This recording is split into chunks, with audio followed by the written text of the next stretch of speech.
आप भी board exam 2025 24 फरवरी को हिंदी का पेपर देने वाले हैं तो आपको क्या करना चाहिए, आपको निबंध तैयार कर लेना चाहिए। निबंध कैसे लिखा जाता है, किन किन गलतियों को नहीं करना है आपको बोर्ड एग्जाम 2025 के पेपर में, तो ये सारी चीज़ें जो हैं वो आपको ध्यान रखना है। देखो मेरे पास पेपर है ये, और आप जानते हैं कि कक्षा 10 में जो हिंदी है उसमें निबंध पूछा जाता है कितने नंबर में, 7 नंबर में। मैं आपको दिखा दूँ तभी आपको विश्वास होगा कि जो 7 नंबर में है वो निबंध पूछा जाता है। ये मेरे पास पेपर है और यहाँ पे आप देख सकते हैं निम्नलिखित विषयों में किसी एक विषय पर निबंध लिखी, कितने नंबर में, 7 नंबर में जो है वो निबंध पूछा जाता है। तो ये बात ध्यान रखना, आपको निबंध लिख के आना है। अगर आप बढ़िया नंबर स्कोर करना चाहते हैं तो निबंध लिखना है, और कौन कौन गलतियां नहीं करनी है ये आज की इस वीडियो में बताऊंगा, और किन किन निबंधों को तैयार कर लेना है जो मोस्ट ऑफ इंपॉर्टेंट है। तो ये सारी चीज़ें आज की इस वीडियो में मैं बताने वाला हूँ, इसलिए इस वीडियो को पूरा लास्ट तक देखिएगा। पूरा प्रोसेस बताऊंगा किन किन गलतियों को नहीं करना जिससे पूरे नंबर मिले। देखो तुम निबंध तो लिखाओगे, मैं जानता हूँ आप निबंध किसी तरह लिखाओगे, लेकिन सही तरीका क्या है जिससे फुल मार्क्स मिले। अभी मान लो तुम ऐसे उलट पुलट के निबंध लिखा है, अब आपको केवल 6 मार्क, 5 मार्क, 3 मार्क, 4 मार्क इस तरीके से मिल रहे हैं निबंध में, तो आपके परसेंटेज कम हो जाएंगे। इसलिए ध्यान रखना है ये कि निबंध को अच्छे तरीके से लिखें, जो एक सही तरीका है, जो एक टॉपर का तरीका है कि कैसे निबंध लिखा जाता है। तो आज की इस वीडियो में पूरा मैं बताने वाला हूँ, इसलिए इस वीडियो को पूरा लास्ट तक देखिए। देखिए मेरे पास एक निबंध भी है, बेरोजगारी की समस्या, तो इस पर मैं निबंध भी बताऊंगा, और किन किन पॉइंट को ध्यान में रखना है, किन किन चीज़ों को ध्यान में रखना है, उसको आपको सही से लिखना है। तो ये सारी चीज़ें मैं आज की इस वीडियो में बताने वाला हूँ। तो ये जो निबंध है बेरोजगारी की समस्या, ये इंपॉर्टेंट है। अच्छा, मैं आज की इस वीडियो में बताऊंगा 5 आपको ऐसे महत्वपूर्ण निबंध, क्या बताऊंगा, 5 निबंध बताने वाला हूं जो महत्वपूर्ण भी हैं, और साथ में लिखने का तरीका बताऊंगा। क्या बताऊंगा, लिखने का जो सही तरीका है, क्या है लिखने का सही तरीका क्या है ना, जिससे क्या हो फुल मार्क्स मिले आपको एग्जाम में, फुल मार्क्स जो हैं वो आपके बोर्ड पेपर में मिले, हिंदी के पेपर में पूरे नंबर मिले। तो ये सारी चीज़ें आज के इस वीडियो में डिस्कस होने वाली हैं, इसलिए वीडियो को पूरा देखिए, बहुत ही इंपॉर्टेंट वीडियो है। तो चलिए शुरू करते हैं। देखो निबंध लिखने के लिए तुमको किन किन चीज़ों को ध्यान रखना है। देखो मान लो कोई भी निबंध लिख रहे हो, कोई भी निबंध का मतलब मान लो यही आ गया, बेरोजगारी की समस्या आ गया, या मान लो ये जो पेपर दिए गए हैं इनमें आ गया, जैसे ये आ गया कि परिश्रम ही सफलता की कुंजी है, या भारतीय एक किसान का जीवन है, या जनसंख्या वृद्धि का अभिशाप है, या नारी सशक्तिकरण है, या मेरा प्रिय साहित्यकार मुंशी प्रेमचंद, इनमें से किसी के बारे में आ गया निबंध लिखने को। तो मान लो आप पढ़ के नहीं गए तो कैसे निबंध लिखेंगे, तो ये पूरा प्रोसेस मैं आज के इस वीडियो में बताने वाला हूं। तो सबसे पहले कोई भी निबंध लिखने से पहले आपको क्या करना है, ये कॉपी जो है इस पे आपको क्या करना है, अंडरलाइन खींच देना, इस तरीके से आपको लाइन खींच देना है। फिर प्रश्नोत्तर संख्या डाल देना है, प्रश्नोत्तर संख्या जिस भी क्वेश्चन में पूछा जाता है, मान लो प्रश्नोत्तर संख्या 26, 27 या 29 या 28 जिसमें में पूछा गया, उसके नीचे अंडरलाइन जरूर करना। अब आप इनमें से जो भी लिख रहे हैं, कोई भी जो भी निबंध लिख रहे हैं उसकी हेडिंग यहाँ पे डाल देंगे। अगर आप बेरोजगारी की समस्या पर लिख रहे हैं तो उसकी हेडिंग डाल देंगे। अगर आप क्या लिखे, पर्यावरण प्रदूषण पर लिख रहे हैं तो वो हेडिंग, भारतीय किसान का जीवन लिख रहे हैं, या परिश्रम ही सफलता की कुंजी है, या नारी सशक्तिकरण है, जो भी आप लिख रहे हैं, कोई भी निबंध लिख रहे हैं जो भी आपके बोर्ड पेपर में आया हुआ है, तो उस निबंध को आप लिखेंगे तो उसके लिए आपको सबसे पहले हेडिंग डाल देना है। और यहाँ पे क्या करना है, यहाँ पे आपको कौन सी चीज़ ध्यान रखना है, यहाँ पे आपको क्या करना है, अंडरलाइन खींच देना है। ठीक है, अब बात करते हैं निबंध में किन किन चीज़ों को ध्यान रखना। तो सबसे पहले तुमको क्या लिखना है, रूपरेखा लिखना है। क्या लिखना है, रूपरेखा। रूपरेखा अगर आप नहीं लिखोगे तो जो एग्जामिनर है वो पूरे मार्क्स नहीं देगा। रूपरेखा में कौन कौन सी चीज़ें लिखनी होती हैं, तो रूपरेखा में सबसे पहले आपको लिखना होता है प्रस्तावना। क्या लिखना होता है, प्रस्तावना, कि उसके बारे में आप लिख क्या रहे हैं। तो पहली हेडिंग क्या होनी चाहिए, प्रस्तावना। फिर दूसरी हेडिंग क्या हो जाती है, उसके मिड भाग को, है ना, मिडिल भाग को, मध्य भाग को आपको लिखना है, मध्य भाग में। फिर जो लास्ट में आता है वो क्या है, लास्ट में क्या है, देखो लास्ट में क्या है, लास्ट में आता है उपसंहार।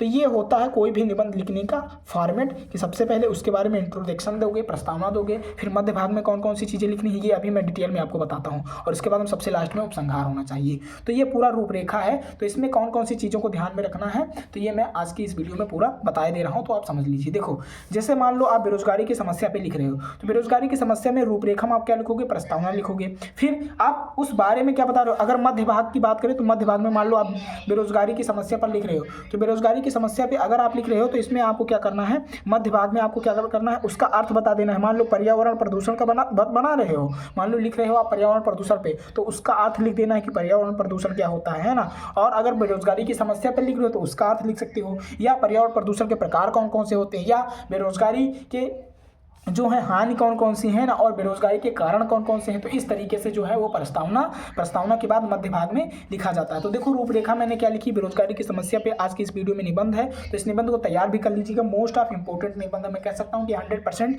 ये बोर्ड पेपर में आपकी बार आपके बोर्ड पेपर में बन सकता है। तो ये बात ध्यान रखना। देखो रूपरेखा है तो इसमें प्रस्तावना, सबसे पहले प्रस्तावना लिखना होता है। प्रस्तावना को अंग्रेजी में इंट्रोडक्शन कहते हैं। फिर आप बेरोजगारी की समस्या पे लिख रहे हैं तो बेरोजगारी का क्या अर्थ होता है, बेरोजगारी का डेफिनेशन आप परिभाषा लिख सकते हैं। फिर बेरोजगारी के कारण लिखेंगे कि बेरोजगारी के कारण कौन कौन से होते हैं। फिर बेरोजगारी को रोकने का उपाय, फिर उपसंहार। तो इस प्रकार कितने में 1 2 3 4 और 1 5 हेडिंग में ये पूरा निबंध है। और एटलीस्ट आपको निबंध कितने पेज में लिखना है तो मैं बता दे रहा हूँ। देखो ये निबंध जो है 1 पेज हो गया, फिर 2 पेज हो गया, देखो आप देख सकते हो 2 पेज, फिर ये क्या है यहाँ पे मेरे पास 3 पेज। तो एटलीस्ट 3 पेज में आपको क्या करना है, निबंध लिखना है। इससे कम में लिखोगे तो आपको फुल मार्क्स जो है वो आपके बोर्ड पेपर में नहीं मिलेंगे। तो ये बात ध्यान रखना। पूरे मार्क्स अगर लेना है 7 के 7 नंबर लेना है तो आपको क्या करना होगा, निबंध को एटलीस्ट 3 पेज में लिखना है। उससे कम या ज़्यादा नहीं लिखना है, क्योंकि ज़्यादा लिखने पड़ेंगे तो टाइम वेस्ट होगा, और कम लिखेंगे तो नंबर कम आएंगे। तो ये बात ध्यान रखना, ठीक है। तो चलो बेरोजगारी की समस्या पे निबंध लिखना, मैंने रूपरेखा बता दिया कि रूपरेखा में कौन कौन सी चीज़ें होती हैं। ऑलमोस्ट 5 पॉइंट या 4 पॉइंट इतना आप लिख सकते हैं, ठीक है। इससे ज़्यादा लिख सकते हैं लेकिन इससे कम लिखेंगे तो पूरे मार्क्स नहीं मिलेंगे। अब बात करें प्रस्तावना, तो आपको क्या करना है, सबसे पहले हेडिंग डालनी है आपको क्या, प्रस्तावना, है ना। तो प्रस्तावना में आप क्या क्या लिख सकते हैं, प्रस्तावना में उसके बारे में इंट्रोडक्शन, आप किसी चीज़ को शुरू करते हैं तो उसके बारे में आप प्रस्तावना लिख सकते हैं। तो ये क्या है, प्रस्तावना।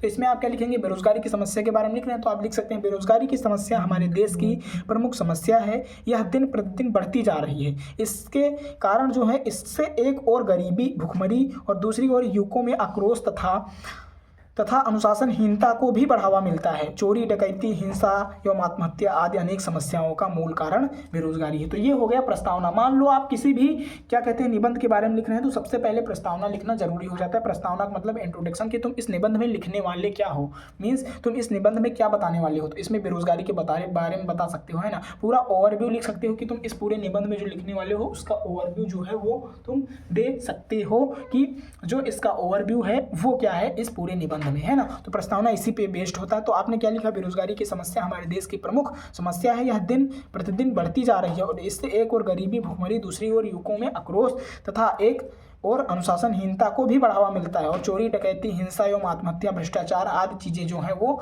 हो रही हैं हमारे समाज में। तो इसका मूल कारण है वो बेरोजगारी ही है। तो ये हो गया प्रस्तावना में। अब बात करते हैं दूसरी हेडिंग, बेरोजगारी का अर्थ। देखो निबंध लिखने के लिए सबसे पहले ये सारी चीज़ें अंडरलाइन कर देना, रूपरेखा लिख देना और प्रस्तावना लिख के उसके नीचे हेडिंग डाल देना, लाइन खींच देना, ये सारी चीज़ें जरूरी हैं। देखो एग्जामिनर तुम्हारा ये पूरा चीज़ें ही देख के नंबर देता है कि आप तुम किस तरीके से कापी जो है वो प्रेजेंट करते हो उसके सामने, किस तरीके से तुम कापी लिखते हो, तुम्हारा तरीका क्या है। एक टॉपर की तरीके से अगर आपको निबंध लिखने को कहा जाए तो लाइक ऐसे ही आपको लिखना है, प्रश्नोत्तर संख्या डाल देना है, हेडिंग डाल देना है, फिर रूपरेखा जरूर लिखना है। ये भूल मत करना कि डायरेक्ट डाल दिया प्रस्तावना और लिखना शुरू कर दिया। रूपरेखा डाल दोगे तो एग्जामिनर को ये पता चल जाएगा कि हाँ इस बच्चे ने इस निबंध में ये चीज़ें लिखी हैं। चाहे जो भी निबंध लिखना हो, जरूरी नहीं कि ये बेरोजगारी की समस्या है इसी पे निबंध लिखना हो, कोई भी निबंध लिखना हो तो उसमें रूपरेखा और प्रस्तावना से लेकर सारी चीज़ें होनी चाहिए। प्रस्तावना से शुरू कीजिए और लास्ट में उपसंहार तक उस चीज़ को पूरा लेके जाइए। तो ये बात ध्यान रखना, ठीक है।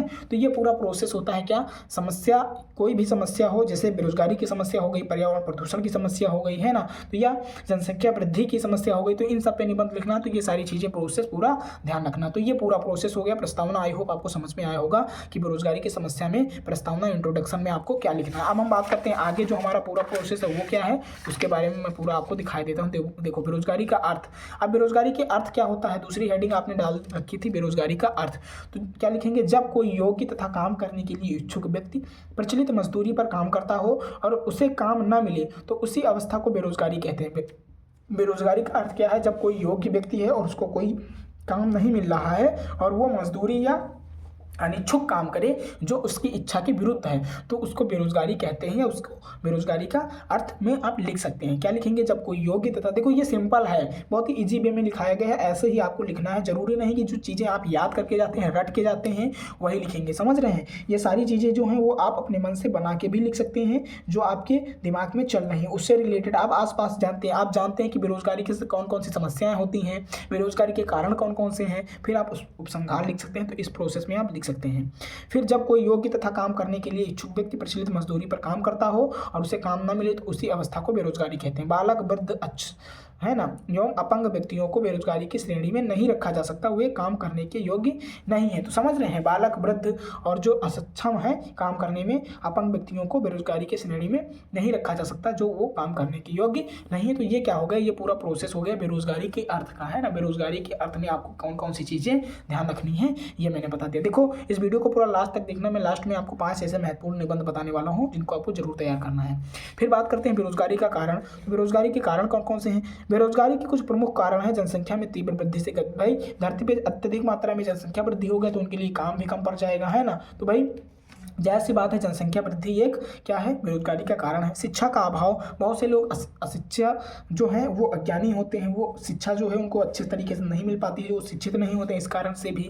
और वैज्ञानिक उपकरणों का अधिक मात्रा में उपयोग और अनेक प्रकार के, अब देखो आधुनिक काल में अत्यधिक मात्रा में संसाधन जो है उपलब्ध हो गए हैं, है ना। सारी चीज़ें अब मशीनों द्वारा होने लगी हैं, इस कारण भी क्या हो रहा है, बेरोजगारी की समस्या बढ़ रही है। फिर अनेक प्रकार के मशीनों का निर्माण, भारी संख्या में शरणार्थियों का आगमन और क्या है, मानसून की अभिन्नता और श्रम की मांग एवं सरकारी नौकरी में आई कमी आज। तो ये सारी चीज़ें जो पूरा प्रोसेस है ये बेरोजगारी का कारण है। ज़्यादा से ज़्यादा जो जनसंख्या है उसकी वो प्रमुख कारण है बेरोजगारी का। दूसरी बात, अत्यधिक मात्रा में वैज्ञानिक विज्ञान से संबंधित चीज़ें जो हैं, संसाधन जो हैं वो सारी चीज़ें क्या है वो उपलब्ध हैं, इस कारण से भी क्या हो रहा है, बेरोजगारी की समस्या बढ़ रही है। तो ये हो गया बेरोजगारी का अर्थ और बेरोजगारी का कारण। अब आगे आपको दिखाते हैं बेरोजगारी को रोकने के कौन कौन से उपाय हैं। तो उसमें आप क्या लिख सकते हैं, तो बेरोजगारी को रोकने के उपाय कौन से हैं ये मैं आपको बता दे रहा हूं, आप याद कर लीजिए। तो देखो बेरोजगारी को रोकने के उपाय ऐसे ही है, हेडिंग डालना है, ऐसे ही लाइन खींच के आपको लिखना है। बेरोजगारी को दूर करने के लिए निम्न तरीकों को अपनाना चाहिए। बेरोजगारी को अगर आपको दूर करना है तो इन निम्न तरीकों को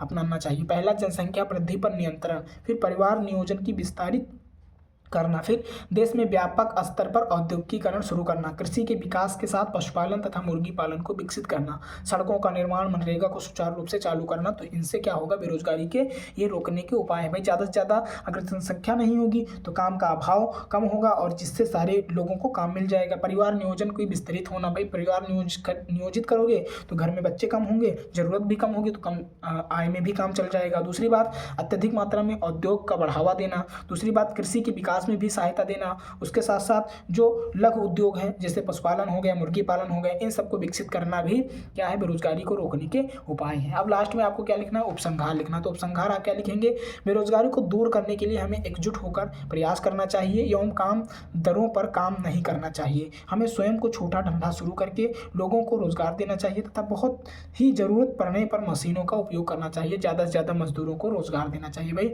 देखो आधुनिक काल में क्या हो रहा है, सारी चीज़ें इजी वे में मशीनों द्वारा हो रही हैं और इससे क्या हो रहा है, मजदूर जो है बेरोजगारी के कगार पे आ गए हैं। भाई जो पहले मान लो खेती का काम होता था तो खेती का काम पहले बैलों द्वारा और मजदूरों के द्वारा होता था, अब वही ट्रैक्टर के प्रयोग से हो रहा है। तो पहले 2-3 आदमी लगते थे, अब एक ही आदमी बैठ के बढ़िया ड्राइवर ही केवल खेत को जोत जा रहा है ना। तो इससे प्रॉब्लम हो रही है। ये सारी चीज़ें क्या है, बेरोजगारी को बढ़ावा देती हैं। तो ये पूरा प्रोसेस था बेटा निबंध लिखने का। आपने देख लिया कि बेरोजगारी की समस्या पर अगर निबंध लिखना हो तो किन किन पॉइंटों का ध्यान रखना है। सबसे पहले प्रस्तावना लिखनी है, बेरोजगारी का अर्थ लिखना है, बेरोजगारी के कारण लिखने हैं, बेरोजगारी को रोकने के उपाय, फिर उपसंहार। लाइक ऐसे ही हेडिंग वगैरह डाल देना है, ऐसे रूपरेखा, फिर उसकी हेडिंग, फिर प्रस्तावना, फिर उसकी हेडिंग। फिर आगे आप देख सकते हैं इसमें भी जो बेरोजगारी का अर्थ था उसके नीचे हेडिंग, फिर यहाँ भी लाइन खींची हुई है, यहाँ बेरोजगारी का कारण था। लाइक ऐसे ही आपकी बोर्ड कॉपी होगी और ऐसे ही आपको निबंध लिखना है। फिर बेरोजगारी को रोकने के उपाय हो गए, फिर उपसंहार। तो इस प्रकार ये पूरा जो है कितने हेडिंग में, 1 2, फिर इधर देखो 2 2 4, फिर इधर पूरे 5 हेडिंग में और ये तो रूपरेखा है। तो 5 हेडिंग में पूरा निबंध था ये बेरोजगारी की समस्या का। तो आई होप आपको समझ में आया होगा कि ये निबंध आप जरूर तैयार कीजिएगा, मोस्ट ऑफ इम्पोर्टेंट है। इससे आपको ये भी पता चल गया होगा कि ये जो है कैसे आपको निबंध जो है वो लिखना है। अब हम आपको बताए दे रहे हैं, आपको क्या बताएंगे, आपको बताते हैं कि 5 ऐसे महत्वपूर्ण निबंध जिनको आपको क्या करना है, तैयार करके जाना है। तो ये मैं आज की इस वीडियो में भी बताया दे रहा हूँ कि ऐसे कौन से 5 महत्वपूर्ण निबंध हैं जिनको आपको तैयार करके जाना है। तो आइए मैं आपको बताया दे रहा हूँ। देखो सबसे पहला जो निबंध है वो क्या है, वो तो आपने बेरोजगारी की समस्या देखी ली, ये पहला निबंध। दूसरा आपको क्या तैयार करके जाना है, पर्यावरण प्रदूषण पर, ये निबंध बहुत महत्वपूर्ण है। फिर दूसरा क्या है, दूसरा है जनसंख्या वृद्धि पर, जनसंख्या वृद्धि पर। फिर तीसरा क्या है, तीसरा हो गया तुम्हारा इस पे आप लिख सकते हैं पर्यावरण प्रदूषण हो गया, जनसंख्या वृद्धि हो गया। फिर आप किस पे लिख सकते हैं, फिर आप लिख सकते हैं जो क्या कहते हैं, विज्ञान के ऊपर लिख सकते हैं। विज्ञान बहुत ही महत्वपूर्ण है, विज्ञान वरदान एवं अभिशाप, ये हो गया। चौथा आप कौन सा निबंध लिख सकते हैं, चौथा आप निबंध लिख सकते हैं मेरी प्रिय पुस्तक पे, प्रिय पुस्तक पे। और पांचवा निबंध तो ये बेरोजगारी की समस्या हो ही गई। तो ये टोटल 5 निबंध जो हैं वो आपको तैयार करके जाना है। इसके अतिरिक्त अगर मैं कहूँ तो आप नारी सशक्तिकरण पर भी आप तैयार कर सकते हैं ना, या कोई आप लेखक, प्रिय लेखक के बारे में आप तैयार कर सकते हैं, या परिश्रम ही सफलता की कुंजी है, या भारतीय किसान का जीवन। तो इन सब के बारे में आपको निबंध तैयार कर लेना। तो ये था पूरा प्रोसेस कि कैसे आपको बोर्ड पेपर में, कैसे ये जो 2025 बोर्ड एग्जाम होने वाला है उसमें आपको कैसे निबंध लिखना है। तो आई होप आपको क्लियर हो गया होगा कैसे निबंध लिखना है। तो फिर मिलते हैं नेक्स्ट वीडियो में। आप बताइए कि आपको ये वीडियो अच्छी लगी, क्या इसी तरीके की और वीडियो लाऊं, क्या मैं पत्र लेखन पे भी वीडियो लाऊं, तो ये आप कमेंट करेंगे तो मैं ले आऊँगा। तो तब तक के लिए आप चैनल को सब्सक्राइब कर लीजिएगा, बेल आइकन को प्रेस कर लीजिएगा। इससे क्या होगा, नोटिफिकेशन बेल को ऑन करोगे तो जो भी मैं वीडियो अपलोड करूँगा वो आप तक पहुँच जाएंगे। तो फिर मिलते हैं नेक्स्ट वीडियो में, तब तक के लिए आप अपनी प्रिपरेशन अच्छे से करते रहो।